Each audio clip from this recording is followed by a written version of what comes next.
Oh, and we are live and my microphone is running. Cool. Alrighty, ladies and gentlemen, welcome. Thank you guys all so much for stopping by. As always, my name is Eli. Tuesdays and Thursdays, we do Q&A session days, so I am excited to be jumping into it, answering any and all of your guys' questions. But before we jump into it, as always, we do weekly giveaways. All you have to do to enter is leave a like, comment down below, and subscribe to the YouTube channel. Outside of that, though, links down in the description below. We have access to our Discord and a Patreon, which gives you access to Pokemon product at wholesale prices. And of course, as mentioned in yesterday's video, if you haven't already done so, check out our website, Pokemart USA, links down in the description below, and on our Discord announcements page for the upcoming break that we're going to be doing, which is going to have vintage Pokemon Platinum packs available, and I made sure to make them extremely affordable. If you look at market prices right now for Pokemon Platinum, for example, typically speaking, they're around that $85, $90, $95 price point, and I made sure that if you were to buy a 4-set, you're going to get it for $75, which is about a 15 to 20% discount off market. So significant value. And then we've got other packs as well outside of just Platinum base. But let's give a couple of shout outs to people that are here right now. Catch 'em all. TCG, good to see you. Jonathan Biggs, Francesco, Joker, Trinell, DJ, Collector J, Tori, EM, Mikkel Christensen, Ripper, I think, did I say Eric Bell? I don't think I did. Eric Bell, Hash Catchem, Collectibles Accounting, Pika, Chakem down? I don't think I pronounced that right. But thank you guys all so much for stopping by the stream. Obviously, the video, for those of you that are new, is titled, if you didn't know, based on the previous discussion that we had for my last live. And this is just an opportunity, more or less, for you guys to have a conversation with me about it right here live on channel. It doesn't have to be what the conversation topic's on, but that is kind of what we usually like to center things around. But first question today, would you rather have no hands, no feet?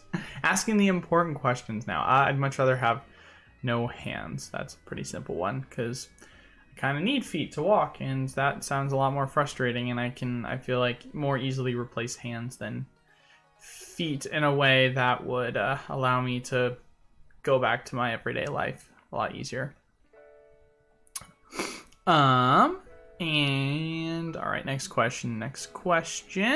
Second question of the day. Will we go through 30 minutes of Eli being on mute like last time? I sure as heck hope not. Well, what's really annoying is that Streamlabs, which is what I run everything through, sometimes I'll click it, it'll unmute, and then it'll mute itself again. So it's fantastic how it just runs the way it does sometimes, because I will click the button and it will not work. So, you don't need feet if your fan base is here to, I don't think you guys care me that much. I've been buying up all the Altar promos and cards from Sun and Moon, like the Umbreon, Darkrai GX, since the PSA 9-10 ratios are high, and I believe the 10s are undervalued. Definitely not a bad consideration. Let's go take a look at Darkrai. So Unified Minds Umbreon Darkrai. This is the alternate art version, if I am correct, of the card. Just so I'm understanding this correct. This is a promo, is it not? It's not saying it's a promo on the card. Is this the right one? Let me see if I look up Umbreon and Darkrai GX. Will it show me? Ah, here's the promo version. Here's the one that I actually was trying to look up. There we go. Which the condition for this card, $30 for a promo. Wow, that's crazy. That is pretty insane. Let's go to eBay and see if we know what the PSA 10 price on a card like this is, and then we can look up the population report. Oh wow, that's on auction. That is not actually sold prices. Holy moly, man. Can we take a look and see what the sold prices are? I mean, it seems like 150 is what one of the sold prices has been. I'm going to have to pull over to this screen real quick, but we're going to go to PSA cards. And we're going to look at the pop report. Is it going to force me to log in? No, it's not. Cool. Let's see what the population report for this card is. Because it would honestly be nice to know. So Umbreon and Darkrai, PSA population for this card in a 10 is 506. Honestly, that is a fantastic thing to consider. That it's going for as little as this, with how high of a population it is. I would like to say this card is probably drastically undervalued. I actually think that's a great pickup for around that price. I like that. That's a good one to shout out. But how do you wipe if you have no hands? Well, just get prosthetic hands. I guess the point that I'm making is technology, although like if you're a track star, for example, you can, use the like kind of sledding legs to run extremely fast. But as someone who plays volleyball, that's not going to cut it, specifically in the sand for, side to side mobility. And so having feet is a lot easier than that versus when it comes to hitting a ball, passing a ball. Unless I'm gonna handset, pretty much I can use just my like wrists for everything, or my arms and not my hands. And then outside of that, I feel like using your hand for everyday things, it can't be that. I don't know. That's just my thing.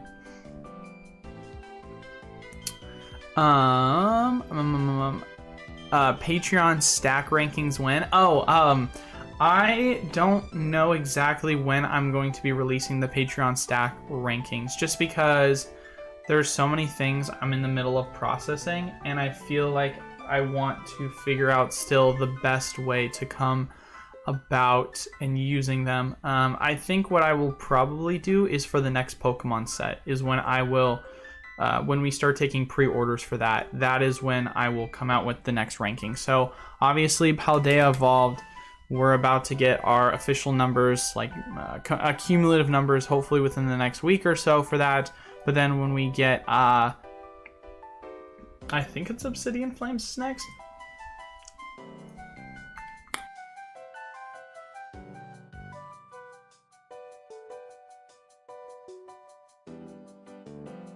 Sorry, I sneezed. But when we start putting in pre-orders for that's when I'll make the announcement. That way people can see from there on out. All right, guys, here it is. This is what you're going to take into consideration when it comes to your numbers for the upcoming set. That is disgusting, TCG. What are we pumping today? More Celebi? Hey! I like the Celebi card. It's a fantastic card, especially for the price. I think it's great. We know over the last 20 years, Vintage has been the best investment in Pokemon. What do you think about the next 20 years? Will the next generation of collectors care enough about Vintage to keep up? I mean, Vintage is always going to perform well because it's Vintage. I think for me, it really comes down to the question ultimately of what is going to have the most volatility. And I think that's going to come with general demand pockets. And so what I mean by that is the reason why Vintage did extremely well was because if you look at time plus demand, specifically over COVID, a lot of these cards were drastically undervalued for considered to be vintage cards, and that's why prices went up. Now that they're starting to be valued appropriately, I think it'll still do well over time. It's just not going to see the same level of volatility spike as it did over COVID. I think you're going to start to see that with sets like the Sword and Shield era, because obviously Sun and Moon, as we can currently see right now, is performing extremely well, and Sword and Shield is going to become the next Vintage, and it's going to probably be the next sets to do that. So yeah, it's weird to think about, but 2 years from now, guys, Evolving Skies is going to be a 4-year-old set. Which you might think that doesn't feel that long, but at the same exact time, Cosmic Eclipse and Team Up our 4-year sets right now, and look at how they're performing. So it's just fascinating to see, to say the least. Still need to do at least. Oh my gosh, you guys are crazy. You guys are so out of pocket. Said that my LGS saying they're shorter than expected, so no pre-orders yet. What is shorter than expected for Dark Obsidian? Because I mean, as far as I know with Dark Obsidian, so, and we talk about Paldea Evolved. Paldea Evolved obviously comes out in a little under a month now, which is crazy to think. Our order to dates, I think, for when I was about to put pre-orders out was for April. I think it was like early April is when I was able to put out pre-orders, was like the deadline. And so like a couple weeks prior to that, so like March 20th, March 25th, I think is when we first started taking pre-orders. Actually, I want to see if I can find the numbers for that. Because that'd be really good information for me to tell you guys for Pokemon pre-orders. I think it was sometime in March is when we had pre-orders.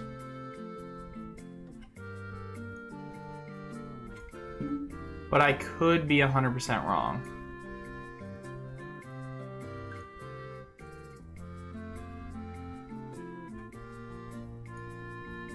Okay, so yeah, it looks like I first started putting in pre-orders sometime around March 20th, it appears. So if we say March 20th to now, that's about 2.5 months roughly, we want to say, or a little bit over 2.5 months.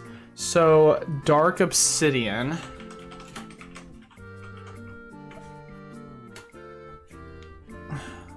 I think is the name of the set.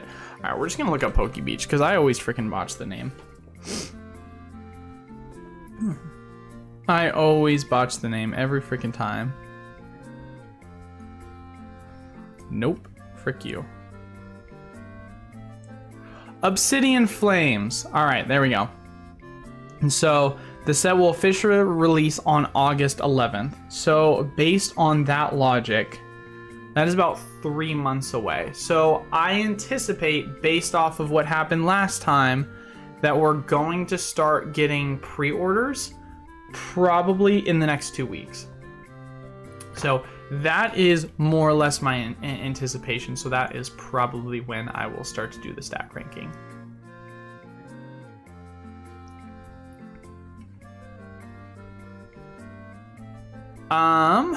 I have a few Sword and Shield base and Rebel Clash booster boxes. Is now a good time to sell, or with the recent rotation, the prices will still have room to rise quickly? I mean, honestly, it's a tough one to say, because when I look at times to sell, I usually look at, do I see the volatility of this item stopping, or do I see other opportunities with better volatility, right?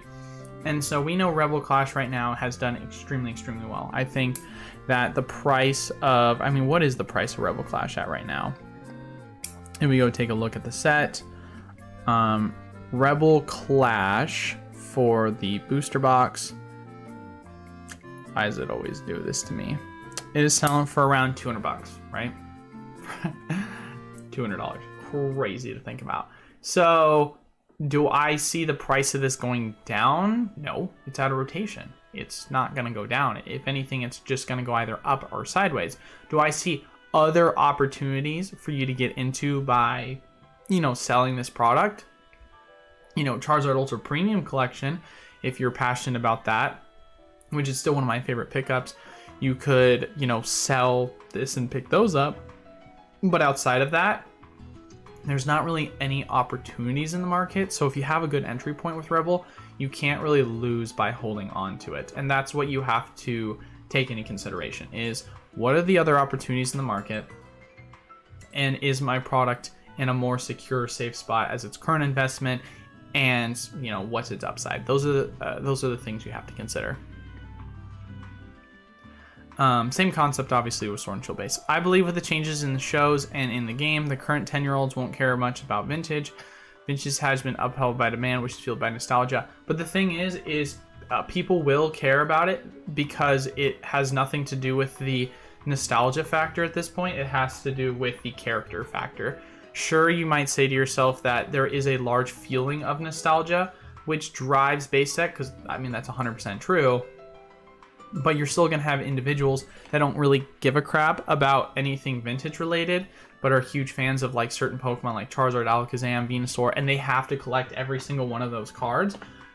And they go all the way back, because if they don't have that Alakazam first edition or Shadowless, then they're never going to be able to complete their entire collection, you know? Don't underestimate individuals that know nothing about older sets that will go and collect those older sets because they just care about the Pokemon, which is why they constantly are re-releasing the same Pokemon, because they know the demand for them. But yes, nostalgia is definitely going to be more driven towards sets such as, you know, XY, Sword and Shield, Sun and Moon. Eli, I have a feeling you work at the... Definitely do not.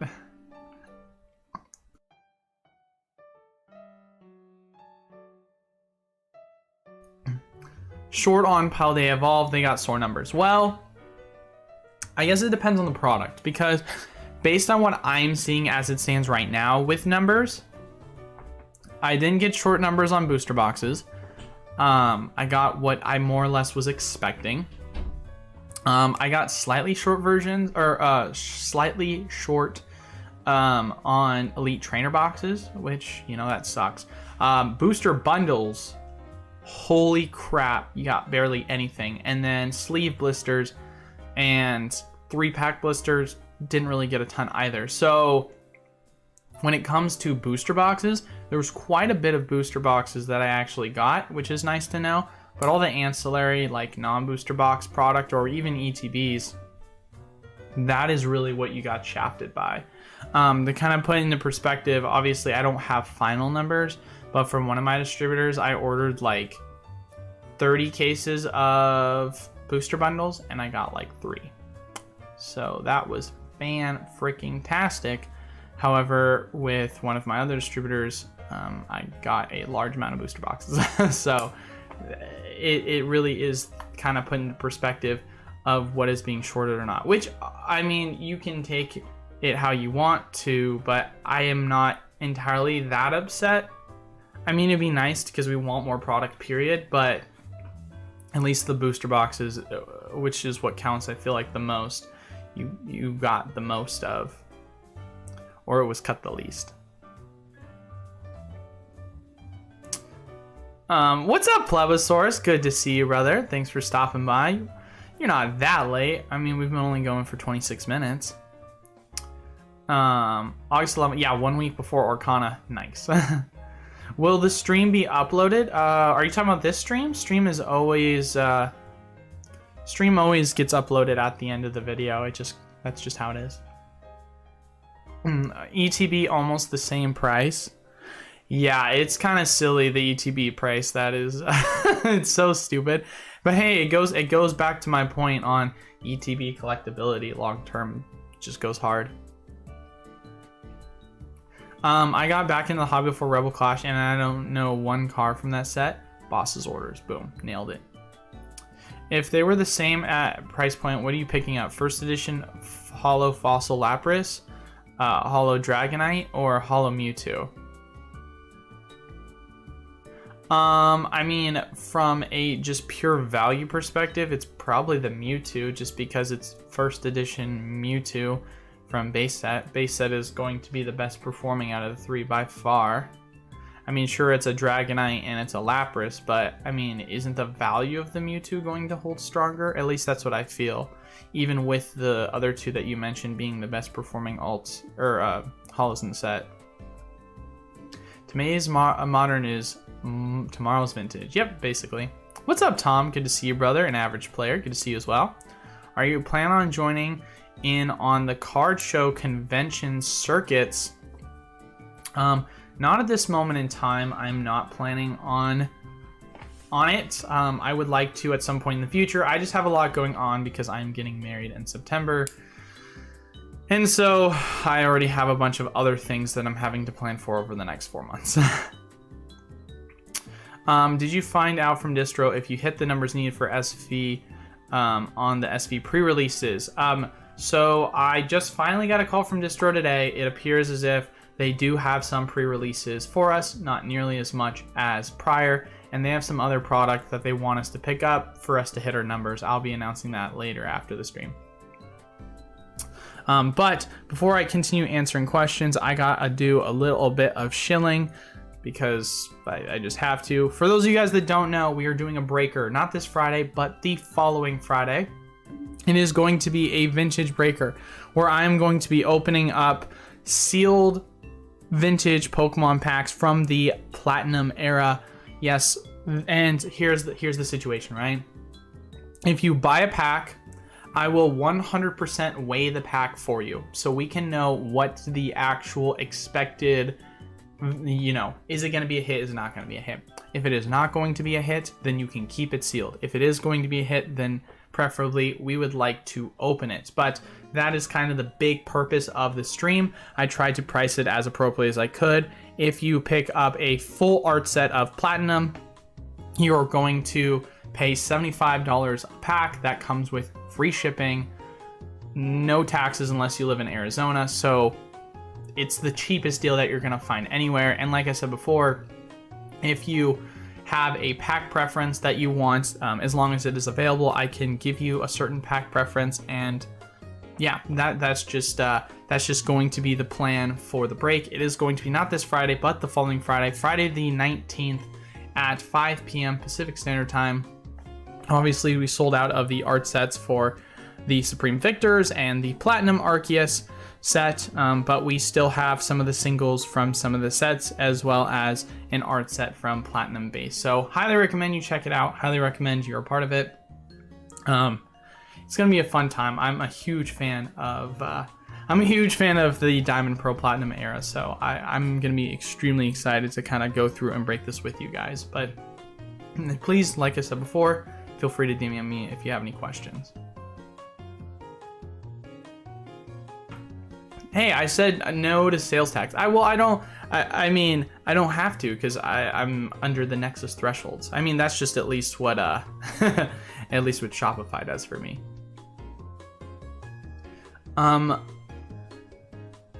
Where are we? What has been the best move out of all the Sword and Shield boosters and ETB products?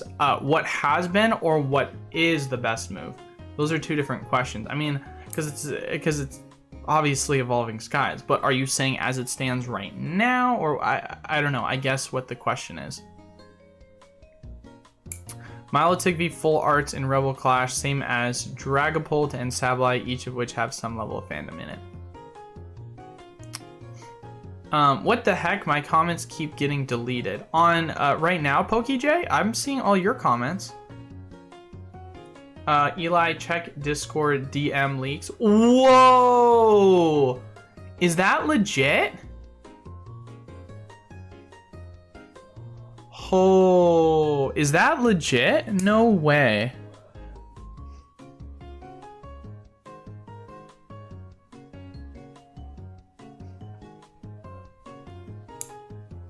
Oh, that's an insane card. Interesting how it's not like a shiny. It just says dark type at the top, but it's not shiny.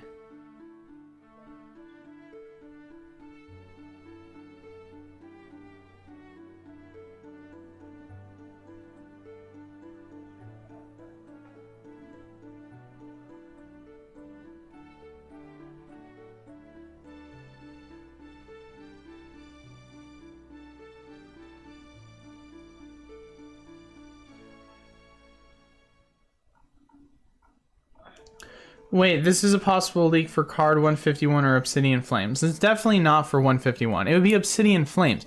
It's literally called Obsidian Flames, and this is a dark type Pokemon. I would be stunned if this was a 151 leak. Yeah, ain't no way this isn't, if this is true.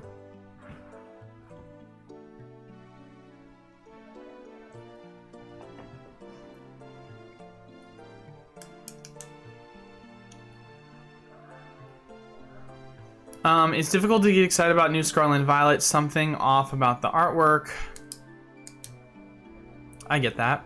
I still haven't gotten the wedding invitation. Have you sent it out yet? Right. Sadly, we are only inviting for the wedding like 20 people, and it's immediate family and a couple of friends. Otherwise, I am not even kidding you. I honestly would. That'd be super fun. But there are 2 people. Well, actually, let me rephrase that. There's 1 person that gets a say about the wedding, and I'm not that person. I will be trying to live stream it though, which would be cool. My mom was like, you should live stream on your YouTube channel. I'm like, that sounds fun. My fiance's like, that sounds terrible. I'm like, why? And she's like, I don't want people to see my wedding. And I'm like, why not? Like, that's kind of the fun of it. What the heck? He's wearing a bonnet. Is that a gold card? I guess.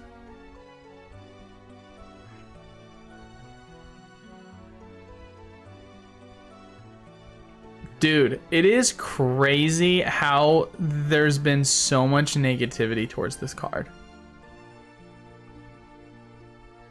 I don't think it's that bad. Maybe it's a hot take. I don't think it's good. Like, it definitely looks like a fan art card.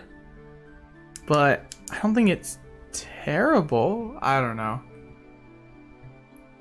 Patreon level attendee. Patreon winning attendee level. That's funny. Get your pre-orders in now.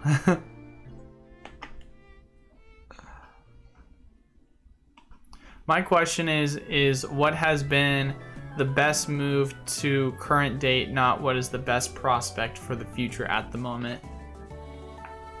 If we're talking about from the Sword and Shield era, probably the best move I would say has to be the Galar Pals figure collection. That's done extremely well. The Galar Pals figure collection has performed really, really well. But that's not even Elite Trainer box or booster box. I mean, I guess it's Rebel Clash for Elite Trainer boxes, and for booster boxes, it's Evolving. But to be quite frank, the only reason why Rebel Clash has performed the best is because it's the only booster box or Elite Trainer box that didn't get any sort of a reprint. Every other one got some form of a reprint in one variation or another. I mean, if you say they didn't get reprints, then it would probably have actually been Vivid Voltage or Darkness Ablaze that would have been performing better right now.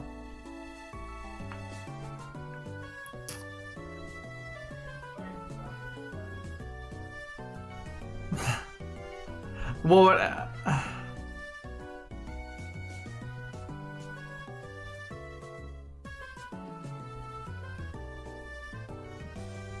could be alt art, not the main. That's a great point. We don't know if there's an alt art variation yet. The hate for the hat is unjustified. It's just interesting, man.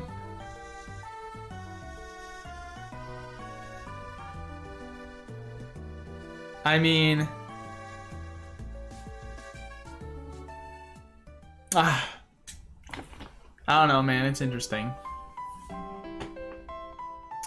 What day in September are you getting married? Oh, you're getting married on 9/9. Congrats. 9/18. Check your local Walmarts for Evolving Skies ETPs. I picked up 2 today. If only.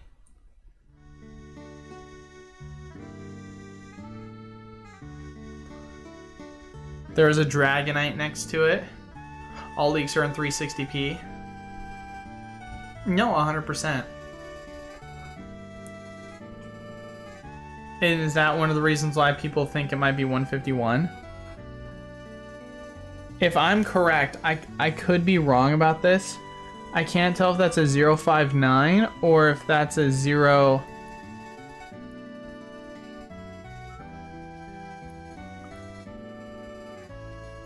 I want to take a look at this and see if we can zoom in on what the number on that card is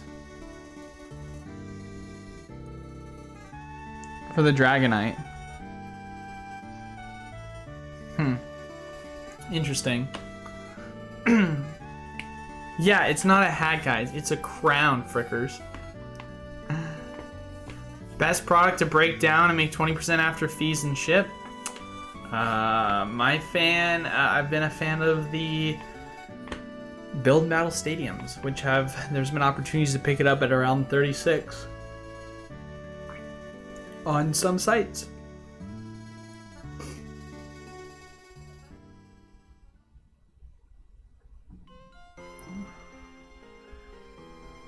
Looks like 167. Am I blind?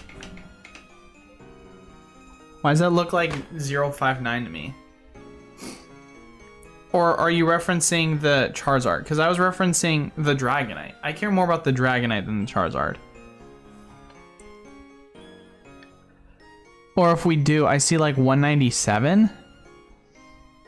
There's no way that this is for 151. I think people just think it might be for 151 because they're thrown off by the Dragonite. That's probably what I'm suggesting. Yeah, I see the 197 too. There's no way that's a 151 though.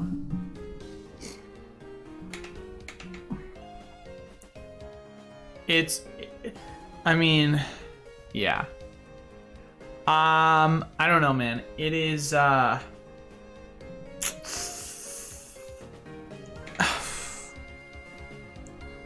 I don't think it's that bad of a card.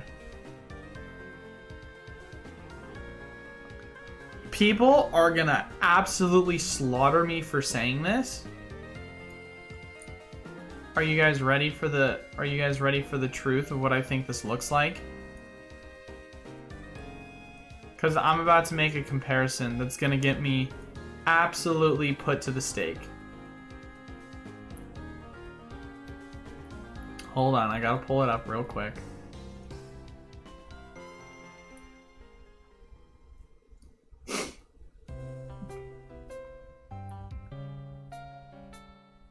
Now, hear me out before everyone gets their pitchforks on what this card kind of reminds me of. You can't really see it, but because of the way in which the card is showing it, but it has a very similar texture pattern look if you look at the background to the Zekrom Gold card. You can't obviously see her in this image. Let me see if I can actually find the original Zekrom Gold.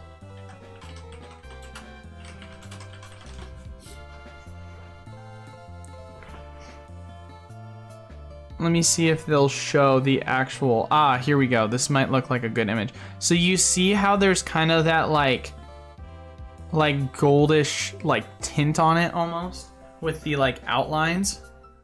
When I look at this card, I see a very similar like tinted print to it in the background. And it kind of gives off a lot of the same vibes. Whoopsie.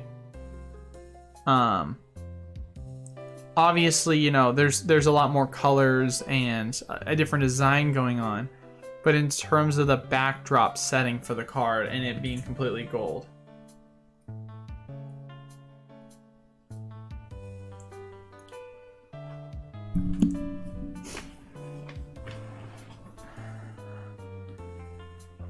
Yeah, Terra typing for 151 makes no sense, and the number seems to be at the bottom to not line up with 151.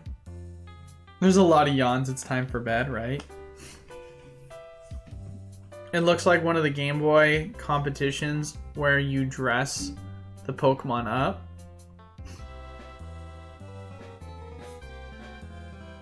Gotta be a break card. Break cards are another good comparison. Price predictions? Oh god. Probably in the short term, like within the first week release, probably like $300-400. and then give it like a month or two, then it'll go down to like 150, 200, potentially like 120-ish. That's usually how it goes with Charizards historically.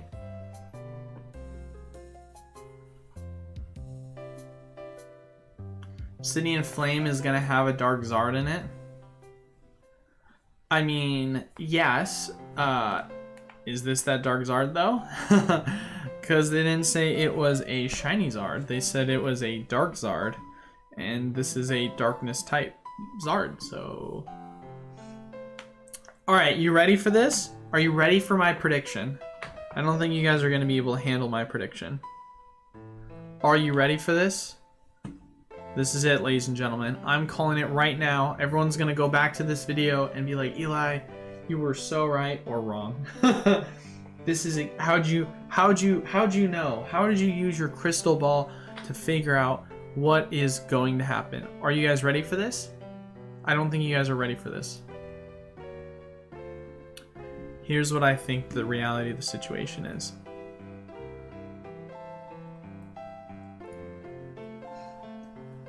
I think that we're gonna get a set like Flashfire. Because if you look at the Flashfire Mega Shiny Charizard, right? This is technically not a Shiny Charizard, right? This is a Mega Charizard. But you also had two different variations because you had the X version and you had the Y version. And then outside of that, you also had just a regular EX Charizard and multiple different variations of it. You had the Secret and then you had the Ultra Rare. I guess my kind of point with this is that I can totally see them doing this as the Terra typing. Then they're going to have an alternate art version similar to this card, not literally a full art, but like an actual alternate art. And then they're going to have like a standard Charizard that is not going to be Terra typed like this card. So you're going to have potentially 3 different Charizards is what my prediction is. Terra type Charizard, not Terra type Charizard. And the Terra type's obviously going to be gold, and then you're going to have an alternate art version, which potentially could be Terra typed, but I'm not 100% certain yet, just based on what I'm just kind of swinging on it. Negative $150, you pull the card, you owe me money.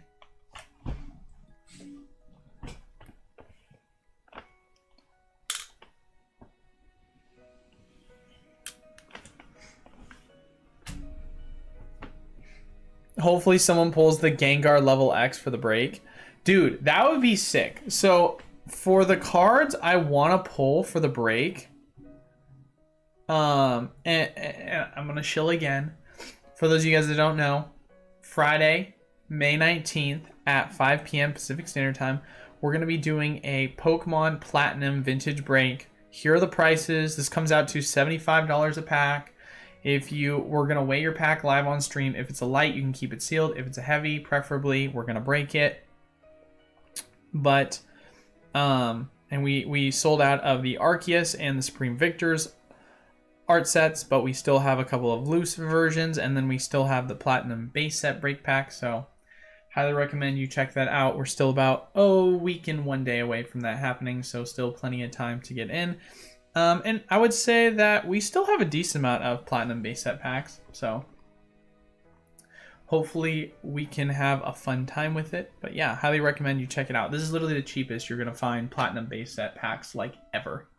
Personally, there's only one time I've ever found Platinum base set packs cheaper. And the one time I did, I took them and I sold them for this break because I wanted to open a ton of them, but I needed a justification to open them, and so we're doing that because of a break. Other than that, never seen Platinum base set packs this cheap before, specifically because you're paying $75 a pack, shipping included, Most market value for this card is $85, $90 plus dollars. Not to mention, you're going to have guaranteed hits in some of these. This isn't like one of these, oh, I bought it off of eBay and it's a loose or it's a light pack. Like, no, you're getting unweighted packs that I'm going to weigh, and we're going to determine if you're going to get a haul or not. How do I know you can get some hits in some of these? Well, I'm glad you didn't ask, because I'm going to tell you anyway. I weighted some of the packs myself that I opened. I weighted like 4 packs just to confirm. And from a platinum pack, I pulled this bad boy, which is a secret rare. And then from a Supreme Victors pack, I pulled this bad boy. And then from an Arceus pack, I pulled these bad boys. So, to answer the question, can you get hits? Is there confirmation? Is there going to be level X's? Is there going to be Charizards pulled? Is there going to be cards worth thousands upon thousands of dollars that hopefully we're going to hit tens in? There is a high probability of all those things happening. So, I'm excited, to say the least. I am excited, to say the least.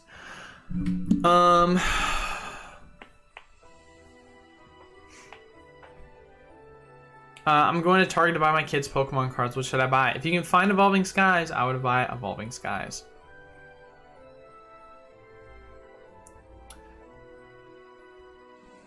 What's your take on the Alt-Art Zard from Brilliant Stars? It's dropping in price. Do you think it will skyrocket? I think it will do well long term.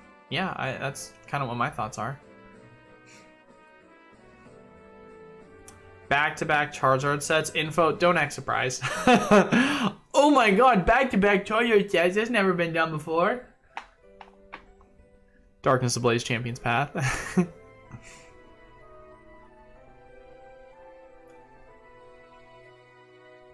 End goal for Pokemart USA to create an empire. Grade with Eli for the polls. Yeah, I'll do that. I'll 1000% do submissions. I might have to charge people for it because I can't just give it out for free, obviously. But yeah, I'll do submissions. If you guys buy into the break and you get something good that you want me to grade, just message me after and I'll grade it for you guys. And that way you can get my, live reaction. Or, here's a thought. You sell me your cards and I grade it for my own collection. There you go. I like the way this is going. But yeah, I'll grade for you guys. That'd be a fun time.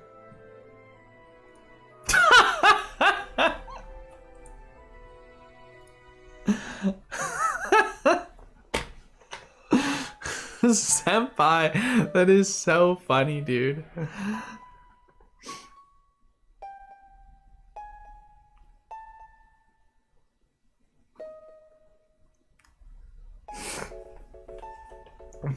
I'm gonna send that to someone. I'm actually gonna save that image.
That's so funny, dude.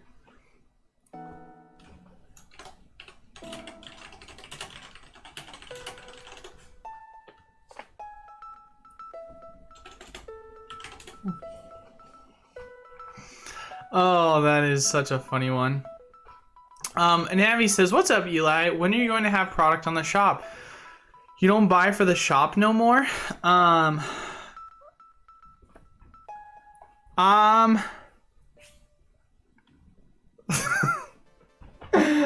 Oh God. I can't believe.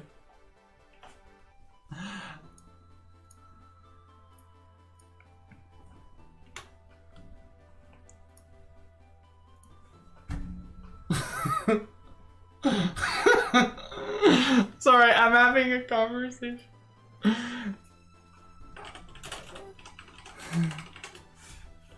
Oh, sorry. I'm having a conversation with Pokedeals, and he's 100% missing the joke right now. I sent him a message saying, "Did you hear about?" I said, "Did you hear about the confirmed Golden Zekrom leak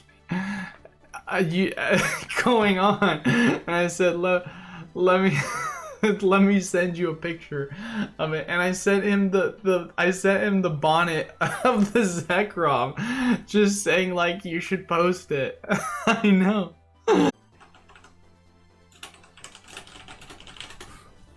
Oh, that's so funny. He's like so confused. I was like, I'm kidding.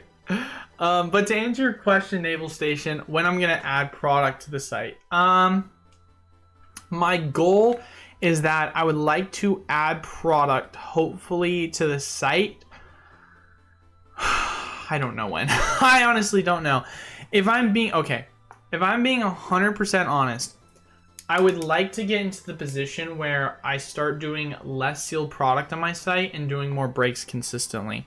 Now, I know I am obviously not doing breaks as it stands right now, but breaks are something that just are more fun, they're content related, and I think that's the direction I kind of want to go with things. Now, will I from time to time have still product that I will list on the site? Yeah, of course. I'm totally going to do that.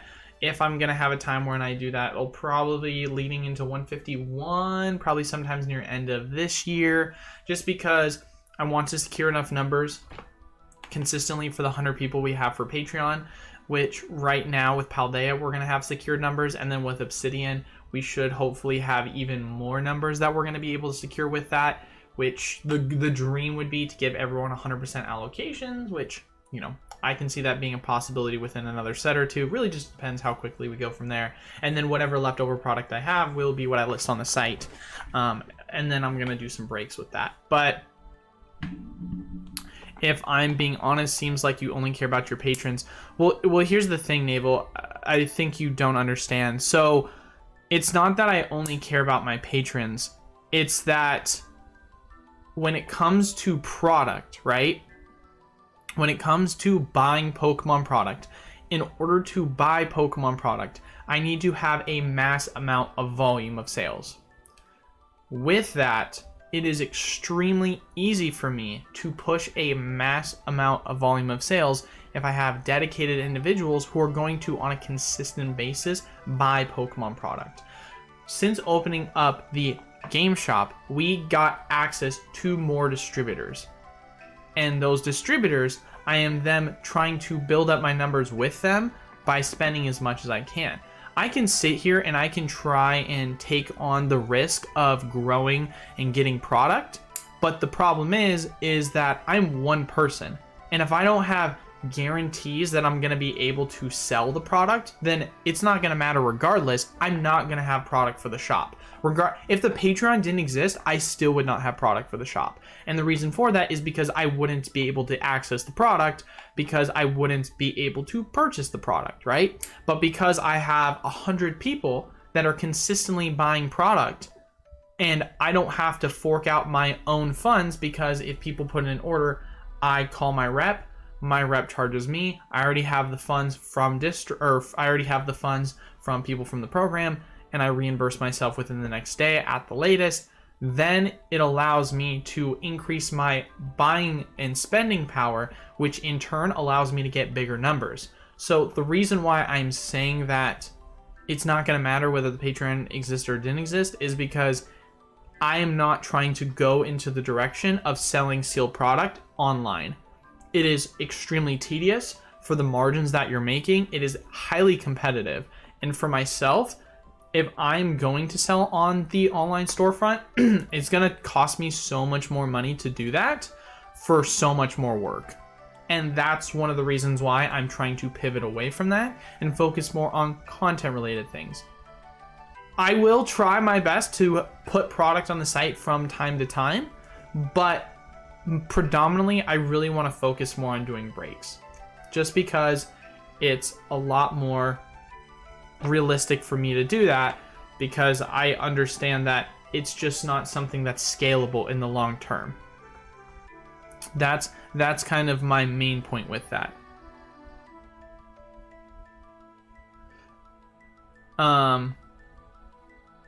Hey man, if you were to take enough money out of my Robinhood account to buy a case of booster boxes, what do you think would be the best to invest in Sword and Shield? Well, I've said it before, I'm a huge fan of the Ultra Premium collections. I think the Ultra Premium collections are going to do really good if I had the opportunity.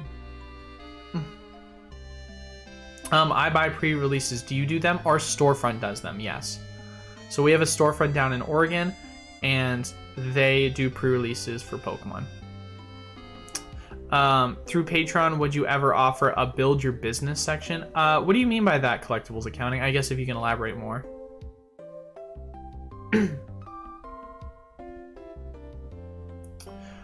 So all the other shops are wasting their time by selling Seal the whole time?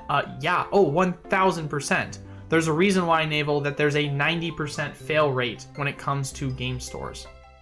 Like, the majority of game stores absolutely fail. Like, majority of them.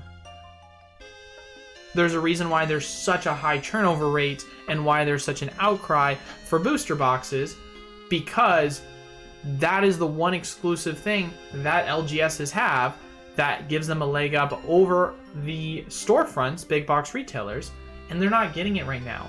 And it's crushing a lot of them. Sure, you can say that they can sell other product, and with the market being so much more expensive, you know, the creative stores are breaking down ancillary product to sell packs, but yeah, most game stores fail. The only reason why I myself opened a game store, which once again gave me access to alternative product, is because we had one other store in my small town with a high demand demographic, and so I knew that we could come in and we could have zero competition other than this one store, which we put out of business within 3 months because they had a terrible business model, and we knew that we're going to steal all their customers the minute we came into the market. That is the only reason why. If I was in a demographic, for example, like in Arizona, I would not open a storefront specifically because it is a much more competitive market and it is completely monopolized. And it's just something that would not be a good thing to compete on, specifically because the amount of money you're forking out to try and get Pokemon product to own a game store is ridiculously expensive for what you're getting, right? That's just the reality of it all, right?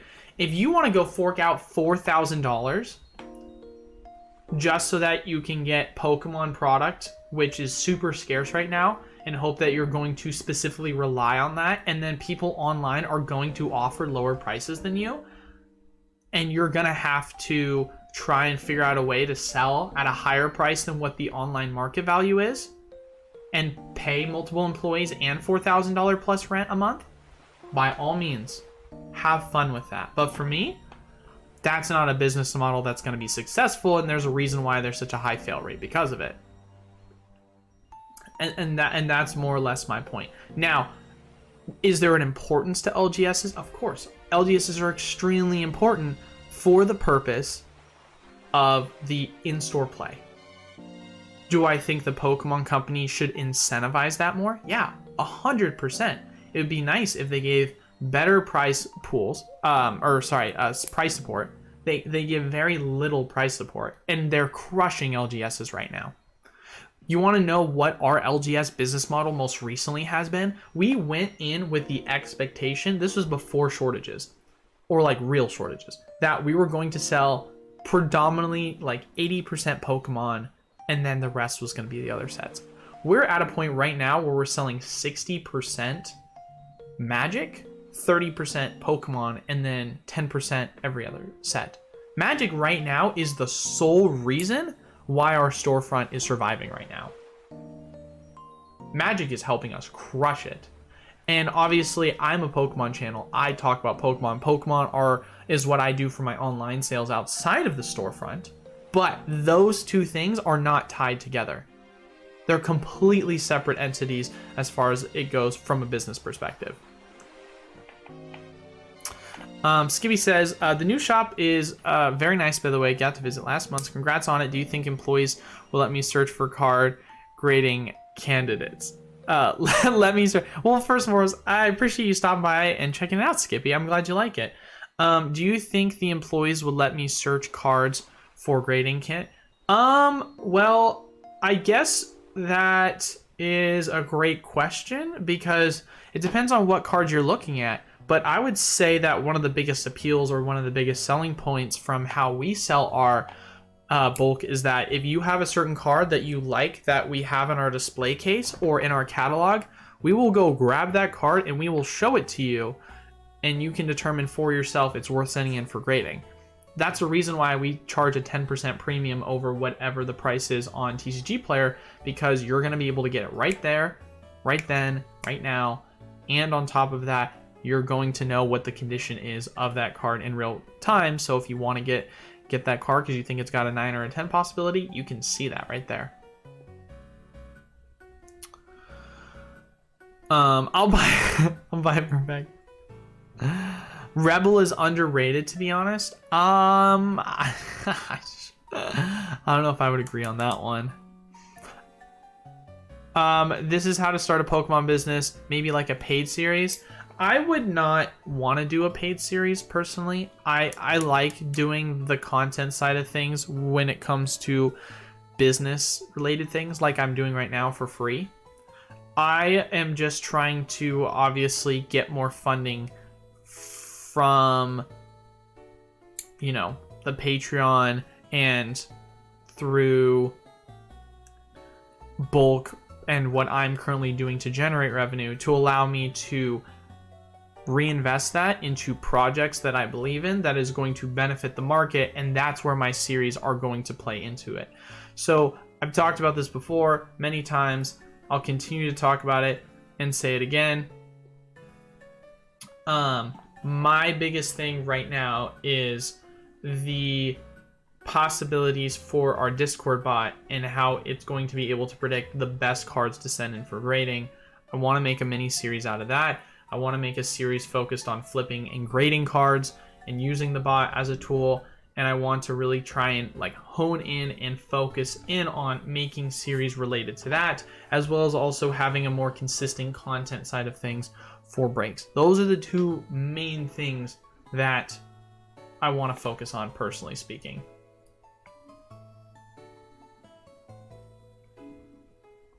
Bullish on Magic. Here's my thing with Magic. I am not even kidding you guys. I am 100% planning on getting more vested in Magic, but that's not going to be a part of my content. My content is going to remain Pokemon. It's going to stay Pokemon because Pokemon's my bread and butter, but I am very much interested in getting into the field of Magic more because there's so many opportunities in Magic, especially as we see Pokemon becoming, you know, a problem. What are your thoughts on amazing rares? I mean, Rayquaza is like $3 to $4. I feel like long term these will be desirable. I think there's a strong argument to be made that they are extremely undervalued even when you consider population. I love population as a indicating factor, but as we discussed about in yesterday's video, the general demand over time hopefully is going to, you know, in theory be scalable, which shows that it is a healthy market or a healthy sector for whatever market we're in, and for that reason it's something that I see having the potential to do well long term because it is going to be an art design that is going to be desired. Serious on getting the most out of taxes. All right. Now you're just chilling. Get out of here. Eli, I have a PSA return coming that's going to bring some good revenue. Which Sword and Shield era booster case do you recommend I grab for the long term? I'm thinking Lost Origin or Brilliant Stars. Oh, God, that's a tough one, man. That's a tough one because I if I'm being completely honest, if I were in your situation and storage was not an issue, at this point, I feel like I'd much rather go Elite Trainer boxes, just because right now, unless we get some sort of a reprint for booster boxes, I'm not picking up Lost Origin for 180. No way in hell. And I know that people are going to be like, well, you said the last time about Evolving Skies was at 200 bucks. Lost Origin go to, 400. Sure, that is completely a fair argument, and I'm going to have to eat it on that.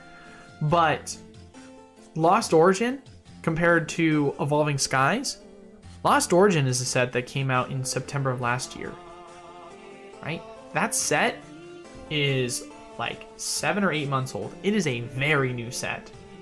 And even if we say, hypothetically, we go back to the rotation of August and September, after Worlds we rotate out, it's still going to be available for another year thereafter. So I get really nervous with that, and I get a lot less nervous for Elite Trainer boxes, which I look at and I see the price history of how Darkness Ablaze, Vivid Voltage, and how those Elite Trainer boxes performed before they got reprinted, and how those could potentially look exactly like what we're seeing with Rebel Clash Elite Trainer boxes.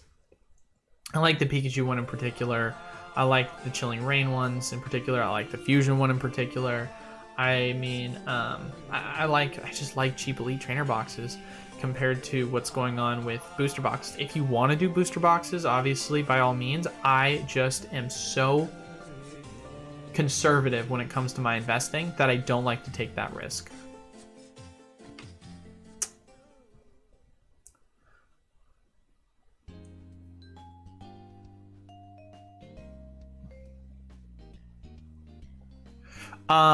Bacon Ben says local card shop here out in Milwaukee. Shout out to Bacon Ben first and foremost. Huge Yu-Gi-Oh crowd. Stopped Pokemon tournaments for 2 weeks because of Yu-Gi-Oh. Dude, and that is 100% more or less my point with that, is that game stores are they just can't be reliant on Pokemon right now because of the supply, and so you're having to focus on other things outside of Pokemon. For us, it's Magic. There's not a huge Yu-Gi-Oh crowd. We tried Yu-Gi-Oh. Didn't work, sadly, because there's just not a huge thing for Yu-Gi-Oh in our town. But I know in Arizona, one of the card shops that I go to, huge Yu-Gi-Oh scene. They do really well with Yu-Gi-Oh. It's market to market. You got to know your demographic. We have a huge Pokemon scene in my town, but there's not product.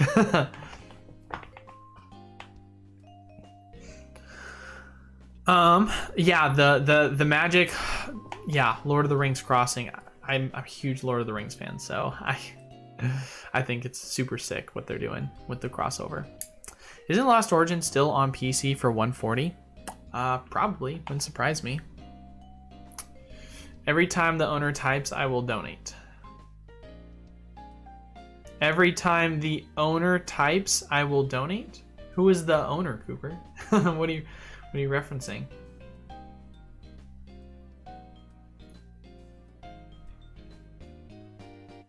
Flesh and Blood is big here. Dude, I honestly am so sad that the Roka at this moment in time does not support Flesh and Blood. Because if the Roka supported Flesh and Blood, oh my goodness gracious, that would be so cool. Because I am a huge fan of Flesh and Blood and the future of Flesh and Blood. I think the potential for Fab is really good. This might sound like a hot take. I think Fab has a better potential than MetaZoo. I know MetaZoo right now is in Walmart's, but I just look at Fab and I think that it could play really well because of just how innovative they are at the moment, whether it be from a card art perspective or whether it be from a card game perspective.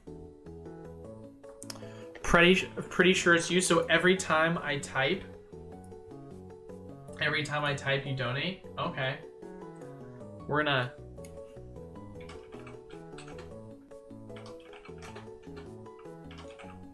There you go. Is that better? Boom. Type 4 times. That'll be $400. No, I'm just kidding. Maybe. Actually, I want 4,000, 40,000. You know what? $4 million. I type 4 times $1 million for each time I type. Boom, give it to me.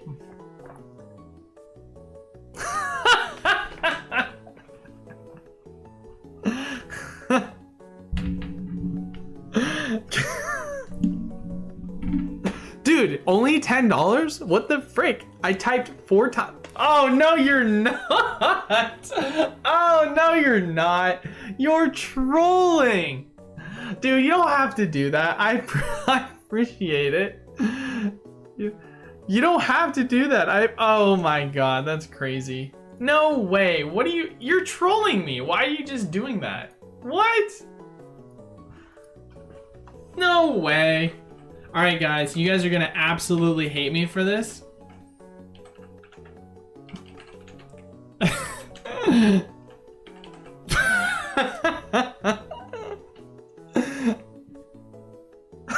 Yeah. All right, ready? We're gonna type. We're gonna try something out. Here.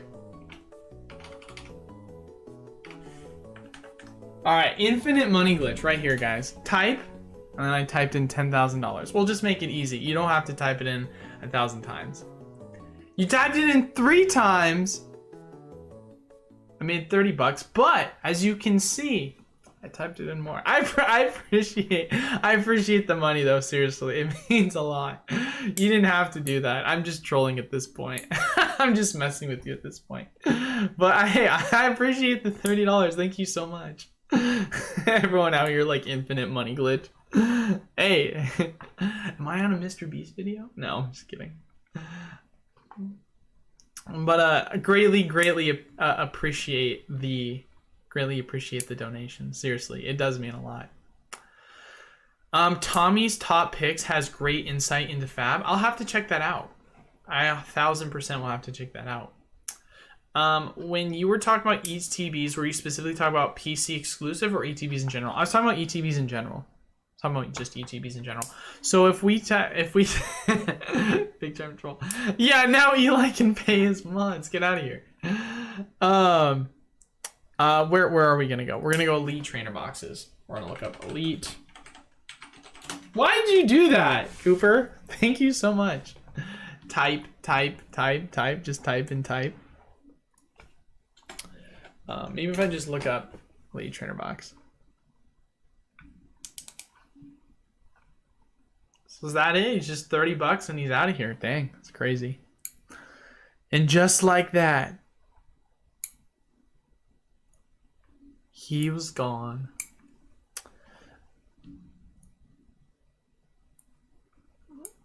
Alrighty, so if we go to, I don't know why I didn't filter from cheapest to most expensive, but we're kind of silly. So if I look at the prices for these elite trainer boxes, I see Brilliant Stars is selling for, let's take a look. It's selling for roughly around $36. You can probably find it closer to 30 on some sites. Love that. Same concept with Fusion Strike. Vivid Voltage, if you can get it for that 30, 35 price point, I like that a lot. Darkness Ablaze, history would disagree with me on this. I get fearful of it being overvalued because of supply. That's why I get fearful of Darkness Ablaze, but it doesn't matter because if we look at Rebel Clash, which also, to be fair, supply played a factor, there's still a ton of opportunity for Darkness Ablaze to do well.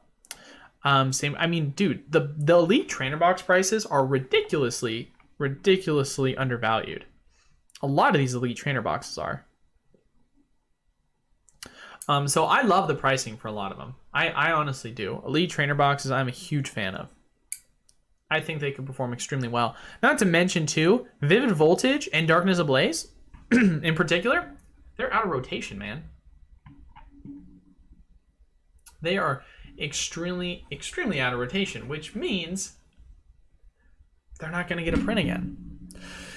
So is that something where there's a possibility to take advantage for this long term? I would like to believe so, but that's just me personally, right? That is just me personally.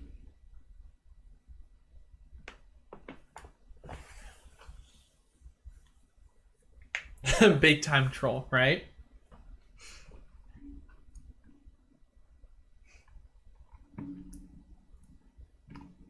Big time troll indeed. But yeah, no, man. I think elite trainer boxes are Kind of undervalued. Let's go take a look at values for some of the more expensive Elite Trainer boxes at the moment, right? What do we see for Sword and Shield? So if you guys remember, these were $100 a piece before they got a big print on Walmart.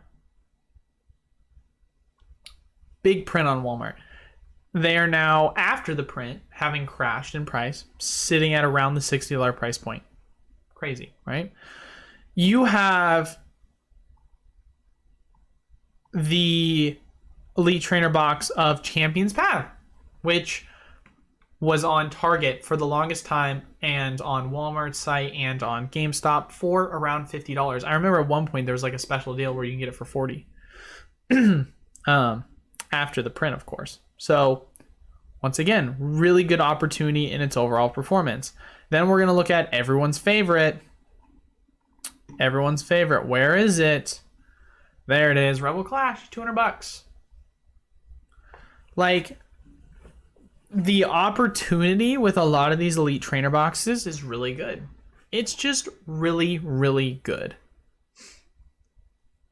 And you say to yourself, okay, Elite Trainer boxes weren't that prevalent in the Sun and Moon era, but we can still look and see the value of how Elite Trainer boxes have performed. Hidden Fates is right here. Hidden Fates has been one I've said for the longest time is undervalued. This should be at least a $200 to $300 Elite Trainer box. Info for now says we need more Elite Trainer box deals, right? That's what I'm saying, dude.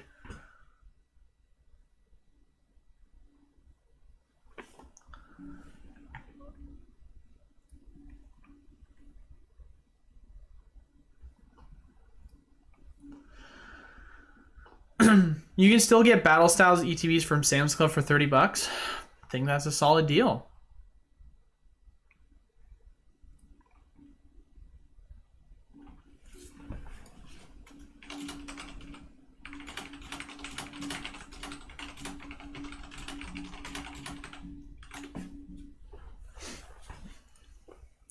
Will Obsidian Flame have a Charizard ETB? I wonder. It's a fantastic question. And it probably, I don't know. We've seen only one other Charizard ETB before for evolutions. Oh, Cooper's back, baby. He's back with another $10. Let's go. Oh, he's still going. He's counting. He had to take out a loan. Okay, he's back. All right, so let me think about this. So I typed in, I typed 1, 2, 3, 4, 5, 6, 7, 8, 9, 10 times for just type, and then my 11th time I typed $10,000. He's currently typed 5 of 11, so in theory, we should get 6 10 more donations and one $10,000 donation.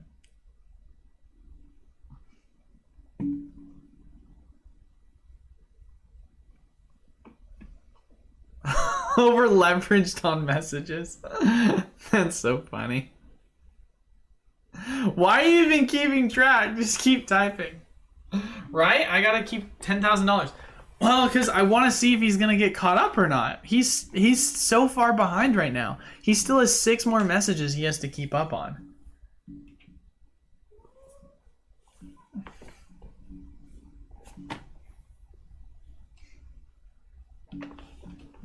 All right, it's time, ladies and gentlemen.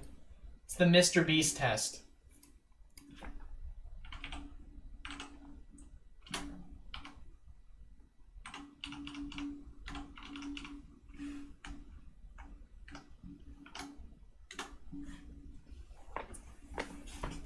Type $1 million.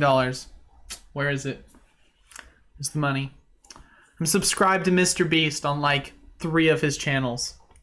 Is this my video? It's about time. No, I'm just kidding.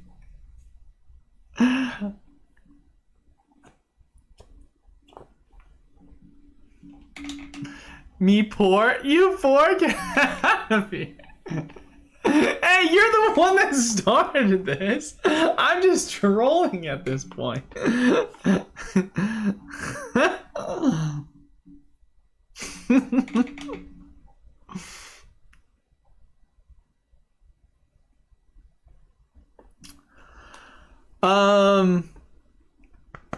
was I? Well, like I said, man, I appreciate any of all of it. I don't expect any of this. I'm just totally messing at this point.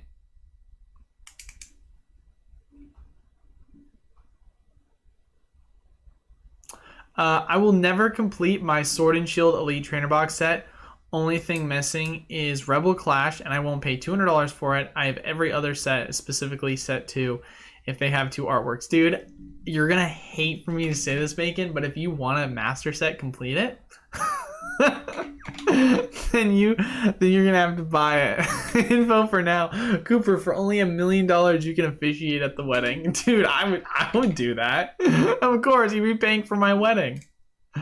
That'd be sick. You donated $100 on the last one? On which last one? On the last stream you did this to? Let me see. How much have you donated to me? 10, 20, 30, 40, 50. So you've donated $50. Wow. You haven't even donated $100 to me? Is that how little you think of me, Cooper? That is so offensive that you would think that I'm only worth $50 donations to you. That's just upsetting. On the last stream. Dude. Okay. You know what? The only way you can make it up to me is if you buy out all my Pokemon breaks. That's the only way you can make it up to me, Cooper. Go check it out, PokemonUSA.com.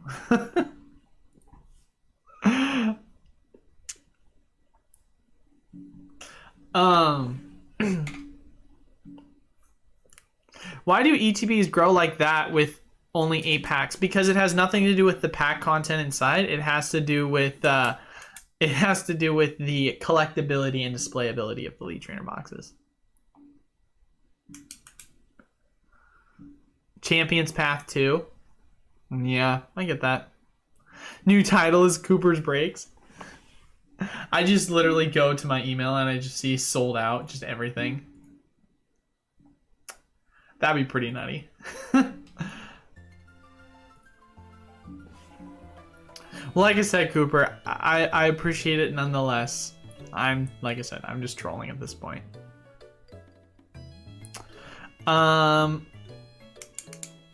It's 100% the display value. Eli is going to do a Mr. Beast of Pokemon. Sign me up with a palette of Pokemon. Right? I've always said that I loved Mr. Beast's model. I've always appreciated his model. I just need I just need to pay money for editors, and I need to get into the realm of content creation on a different level. But you leave that to PokeRep for now.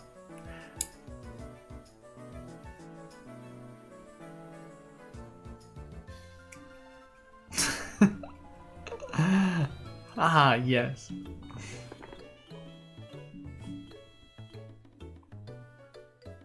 But yeah, I don't know if Obsidian Flames is going to have a Charizard or not.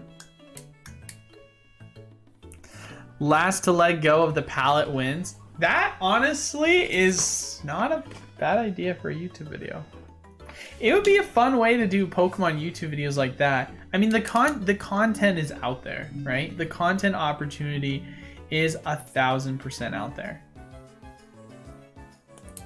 I just don't have the money to do it yet.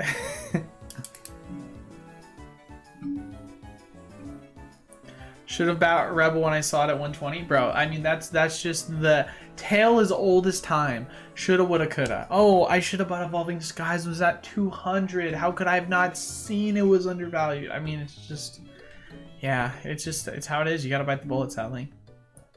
Eli, you ever want to beef with Poketubers? Definitely not.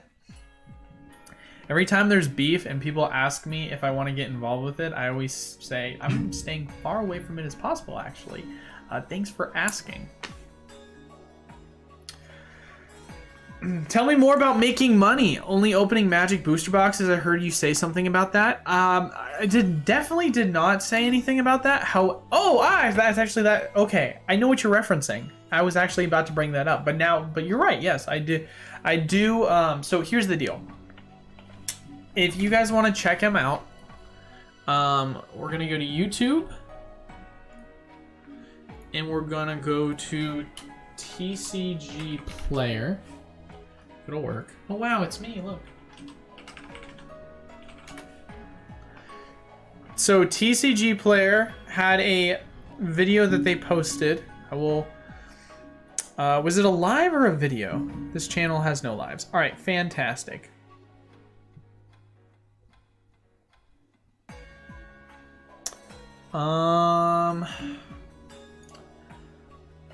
Okay, maybe not. Maybe not.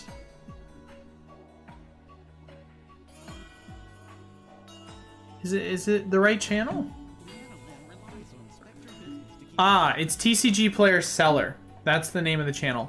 So the name of the video is called the Game & Co. Business Model in Partner with TCG Player. If you're interested in learning on how to be successful at TCG Player, obviously this video is way too short.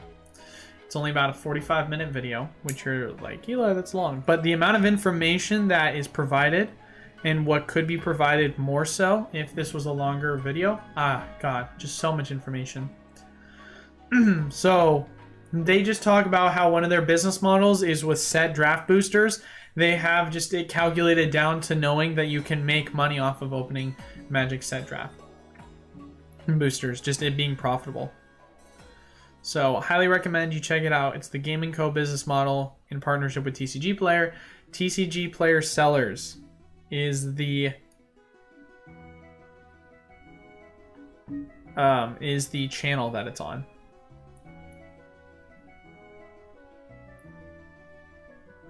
But yeah, no. I wish they posted more stuff like this because it's super helpful.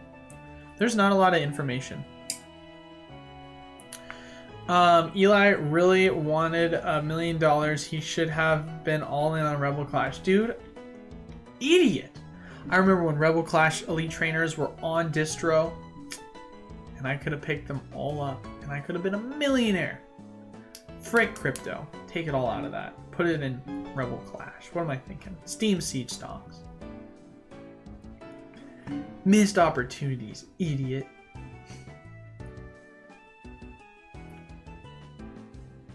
I told you earlier, underrated.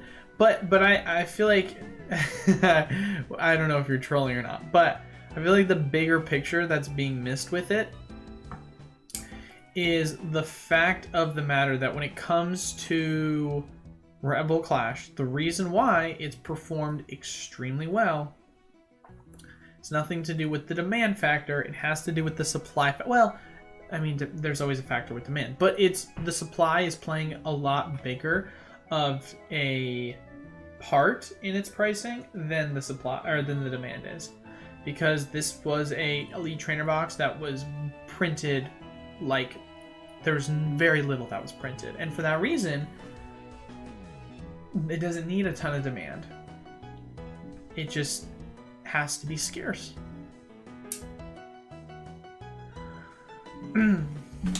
Super Wild, it's super cheap. Walmart had it on discount. I mean, hindsight is always 20/20, man. I always be saying that.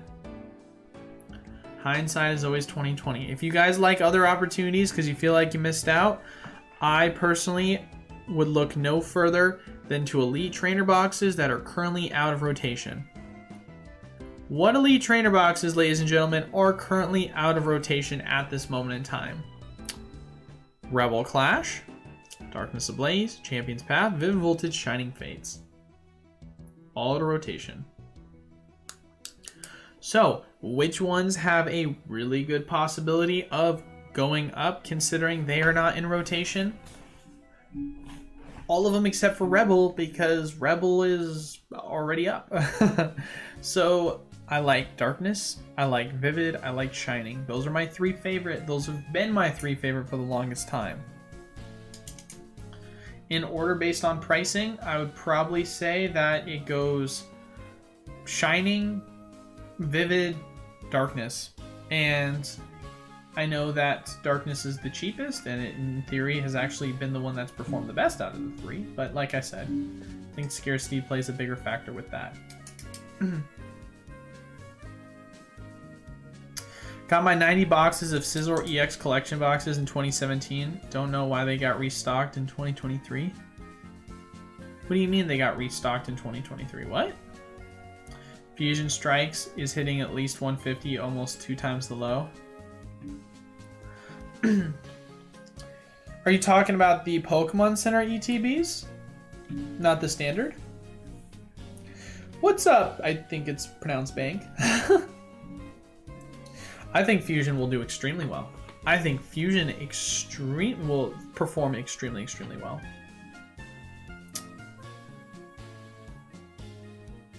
What's the SS box break? I don't know what you're in reference to. SS box break? What do you mean by that?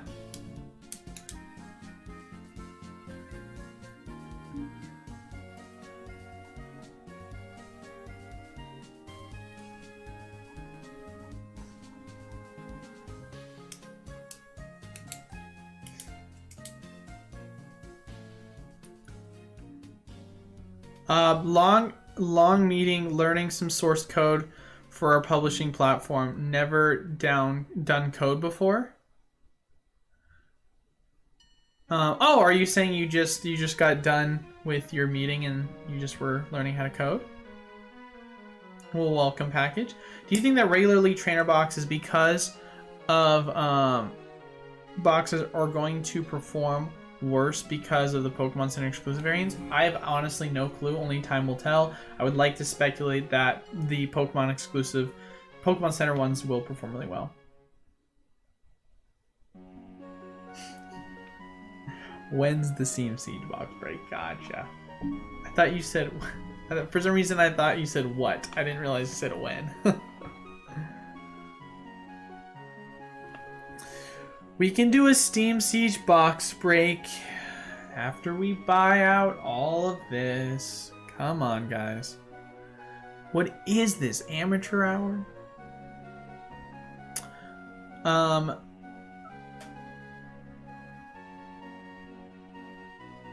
I mean, 100%. The only reason why I say I like those 3 in particular the most is because they're already out of rotation and they're really cheap.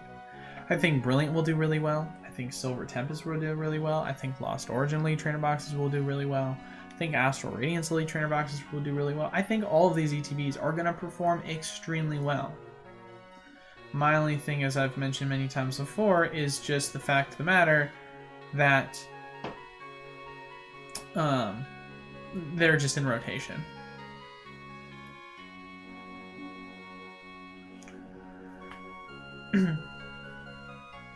If you didn't see it above, I caved and bought the RoboClash F for 190. Oh, you did? I didn't see that above.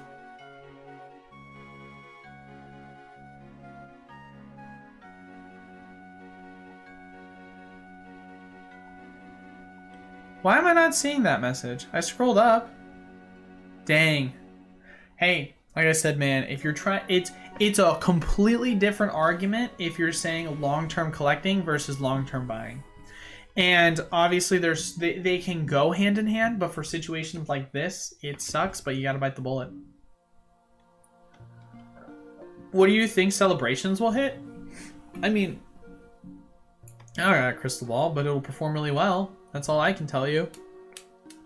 It'll perform extremely well. BRB gonna watch the sellers video as I mainly sell Magic the Gathering.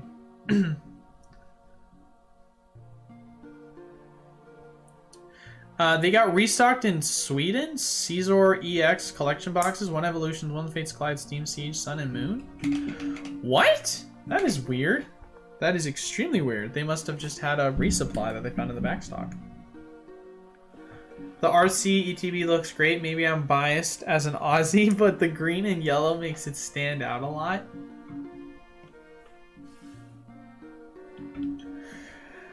Um, you know, there is definitely a little bias to that, I will say.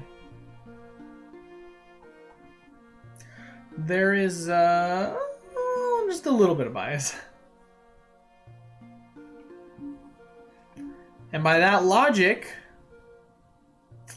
my favorite is the Sword and Shield base, because it's got a little bit of red, it's got a little bit of blue, and there's no white, but that's okay. Where's my red, white, and blue box? What the frick? Aussies get their own box and I don't get my own. It's nonsense.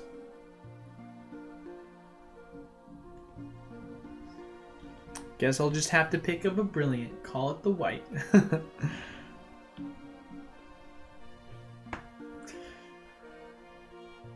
It's okay. I got in on a Celebrations UPC at 120 that makes up for the RCE TV purchase. Opportunities, man. Pokemon, do you play Scarlet and Violet the video game? People are gonna hate me for saying this. I have not bought it. I have not. I have played I've played every single, no, that's not true. I played every generation except for Sun and Moon and now Scarlet and Violet. Played every generation. For the games that I own Fire Red, I own Leaf Green, I own Heart Gold, I own Diamond, Pearl, Platinum, I own White 1, I own White 2, I own Omega Ruby and Alpha Sapphire, I own X and I own Y. I own or actually no, I just own Y, I think. I don't think I own X. I own Sword and Shield. I own Arceus. I own Let's Go Eevee. And actually I think it's Let's Go Pikachu is the one I own. I own Brilliant Diamond, I own Shining Pearl. Don't own either of Sun or Moon, 1 or 2. Don't own any of them. Thought the games looked dumb. And then for Scarlet and Violet, I've yet to buy them yet. I'm not saying I'm not going to. I want to make that very clear. I, at some point, will. I just don't play on my Switch a lot anymore. I used to play on my Switch quite religiously, and then I just recently stopped playing on my Switch. So when I have time... I want the America box, right? The frick. My LCS is Hidden Fate CTBs for 150, but it's in really bad shape. Then don't get it. It's not worth it then if it's in really bad shape.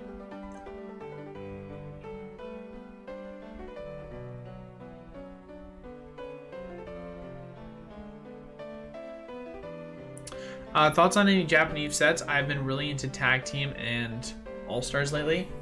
Well, I don't know. I guess what do you mean by thoughts? Like, what do I think about Japanese sets? Are you asking from an investment perspective, from a collectability perspective? I don't. That's like a kind of a loaded question on what my thoughts are. Because there's a lot to think about. That's for sure with Japanese.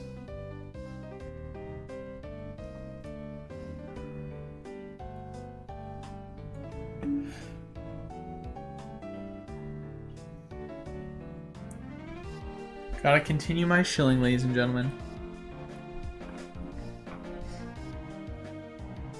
These are some of the hits I want to go for tomorrow.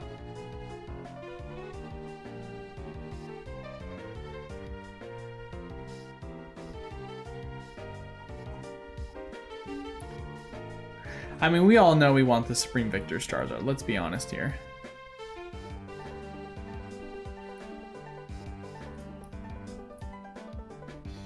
We all want that Charizard or that Rayquaza.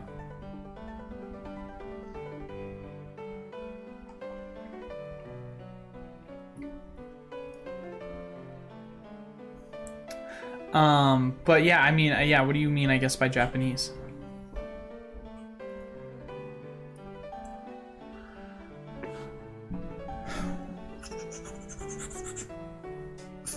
Eli, what's the best way to ship internationally? I mean, my middleman service is what I have found for myself to personally be the cheapest, but there are also other middleman services I know that, depending upon where you're shipping to, is cheaper. But you got to use a middleman service. That's the only way to make it somewhat affordable.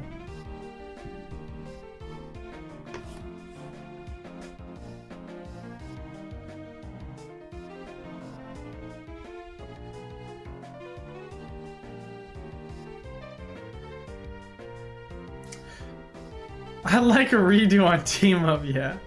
I don't know if you answered this before, but what's your POV on submitting to Beckett, hoping for a black label, or for PSA? Like, what's better for long term? I've said this before. I think if I'm going more older vintage, I'm going PSA, and if I'm going more ultra modern, I'm going more Beckett. But that's just because there's a higher premium, but that comes with obviously with the harder grading. Oi! What's up, good sir? But yeah, that's usually what my strategy is. So like on my, literally on my table, for example, I just have a bunch of slabs of PSA. And it's all older vintage stuff that I sent in for grading. Some newer stuff. But the opportunity was good.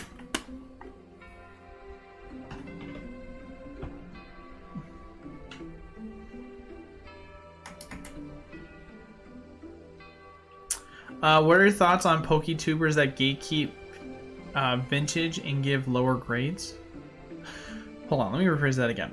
Or let me reread that again. What about the thought from PokeTubers that PSA gatekeep vintage and give lower grades? I am really confused, I guess, on what you mean by that, Jim. What was the biggest missed opportunity you had when it comes to your chance on pick up something but you didn't buy? Okay, so I'm gonna talk about this from the perspective of the intent was there to buy it, but I decided not to. I remember probably Evolution booster boxes for $100. It's probably one Evolution booster box. There was a big intent with that one to purchase at $100 and I missed out on it. That's a big one. That's the one that comes to mind the most, honestly. Outside of that, I never had an intent to buy Evolving Skies at a certain price point.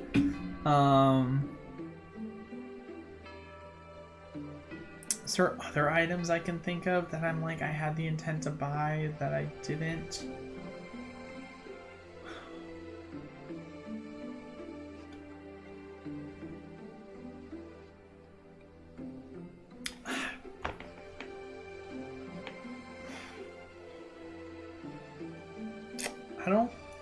I don't know, man. I feel like that's just the one that comes to mind the most, by far. Back when it was $100, such a missed opportunity. But I said to myself, or I think it was 105 or 110, and I was like, it'll go to 100, and then I'll buy it. Never did. Went to 1,000.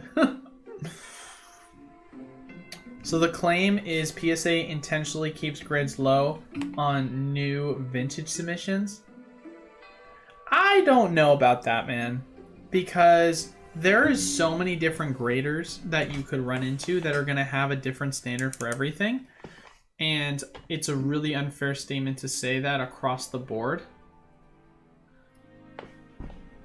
And for that reason, it's just... And for that reason, it's just an unfair statement to make. And we will see this come to hopefully fruition when I get my PSA subs back. Because I had a PSA sub that I sent in a while ago. And the first time around, I did get some 10s on some of the items. But then some of the items I didn't get 10s on. And I am more or less doing this as an experiment to see if I get in a regrade, how is that going to change things from a different grader? Because some of them I felt cheated that I didn't get a 10. And I remember another prime example is there was someone that sent in a Leafeon level X and it was super clean. It got a 9. And then that individual sold that card to someone else, and that person they sold it to broke it open, cracked it, sent it in, and it got a 10. So anything's possible, man. Anything's possible. Yeah, $100 Evolving Skies. Right. Milotic is your number one chase. Milotic is definitely a sick one. From Supreme Victors. Oh, lovely. Let's all just see. Realize information. Do that every time. But yeah, Milotic from Supreme's a good one. Shiny Milotic. Which is funny because it's not shiny, but it says shiny. I don't know, it's weird. It's crazy to me how much that card's going for. I mean, it's crazy to me how most of these cards are going for that much. I mean, this Charizard is not even going for that much. This is probably, they're probably counting the Japanese sale. This goes for way more. But yeah, Supreme Victor is such a freaking busted set. It's such a cool set. There's so many good hits in it.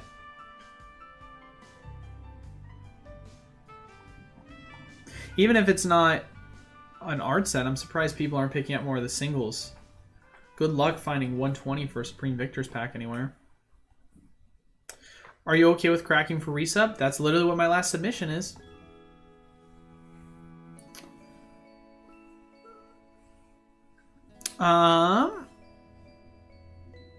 What was your best opportunity that you took advantage of intentionally that was a satisfying win? Whew. I would say I freaking crushed it with the Pokemon Center Celebration Elite Trainer boxes. That one I loved. That one felt fan-freaking-tastic. To pick it up for 65 bucks and sell it for 115 a piece. And I only held it for like 3 months. Fantastic to get 100% return in 3 months. Love that.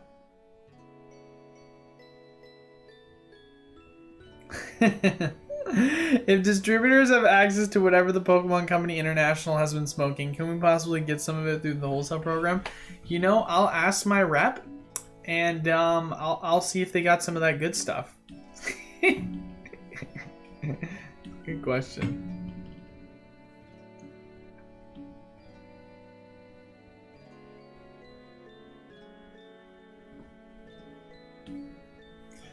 Well, info for now, he said that I took advantage of.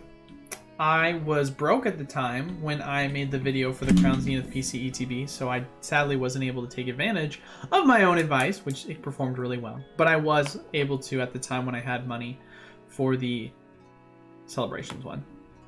Hello, I've started collecting recently again. Do you think it's a bad idea to grade the top Crown Zenith cards, like Giratina, Palkia, and grading Fusion Strike, VMAX, Espeon? And if so, which grading service?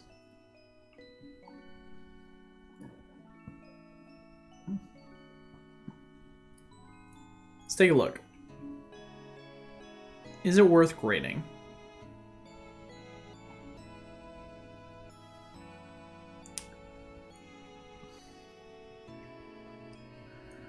Oh, I don't know if you're gonna like my answer, honestly. No, definitely not worth grading. Nope. Not a chance would I grade that. What is your upside here? You have no upside with this. If I say to myself, I can go buy this for 101.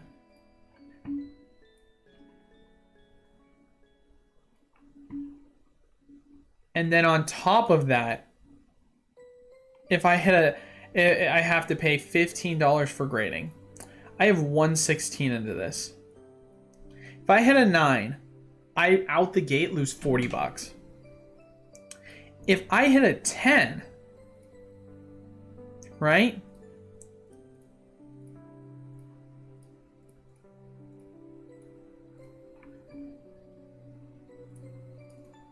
My upside is $66.15. That means if I send in, whoopsie. That means if I send in, apparently it's not letting me look. 2 Giratinas in. Sorry, 3 Giratinas in. I can... It literally means that for every Giratina I send in, If one hits a 9, I have to hit a 10 just to break even. That is extremely risky to me. So I hate the idea of grading this right now. If anything, I'd much rather buy the 10 graded because I think it's drastically undervalued.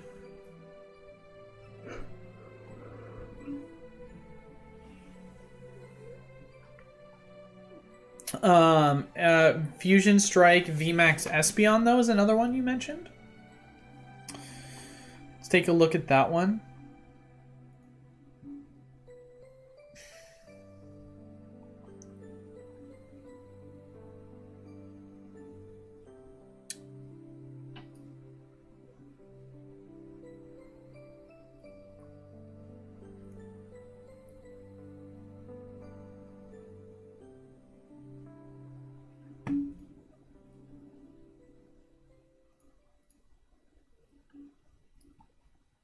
All right, where are we with this one? So the raw, same concept with this one, man. Just not a fan, not a fan. I like it slightly more, but I don't know. Okay, let's actually break down the value of this one. So we say 290. So let's do 296 times 0.85 minus 4. It's 247.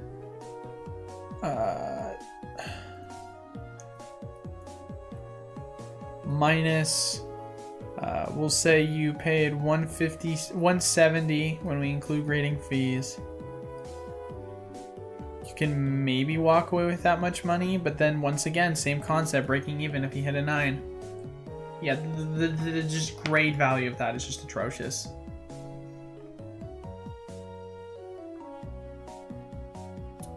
You don't lose till you sell, Diamond Hands, you know?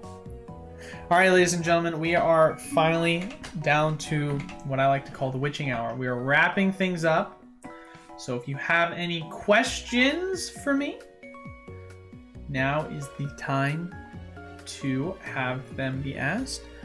But before we wrap things up, obviously, don't forget, if you're interested in being a part of the break, highly, highly recommend you check it out. PokemartUSA.com. It's going to be under our break section for you to access it. Like I said, you're not going to find prices anywhere cheaper for something like this. It is ridiculously expensive. So, but yeah, we're just gonna answer the last couple of questions and then we're gonna call it good.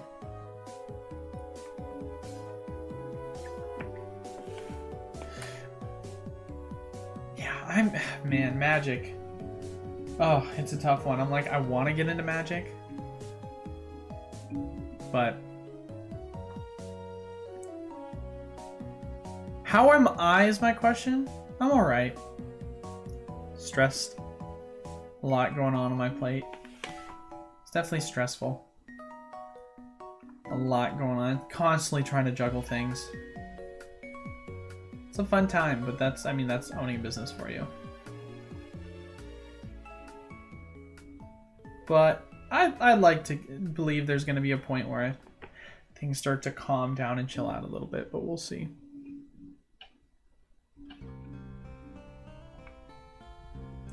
We will see. Only time's going to tell on that one. But alrighty, doesn't look like we really have any more questions, so I think I will just end it here. Want to thank you guys all so much for watching as always. If you would like to be a part of the community in any other way, check out our Patreon wholesale access group or the link to the Discord down in the description below. And if you want to enter into our weekly giveaways, make sure you leave a like, comment down below, and subscribe. But as always,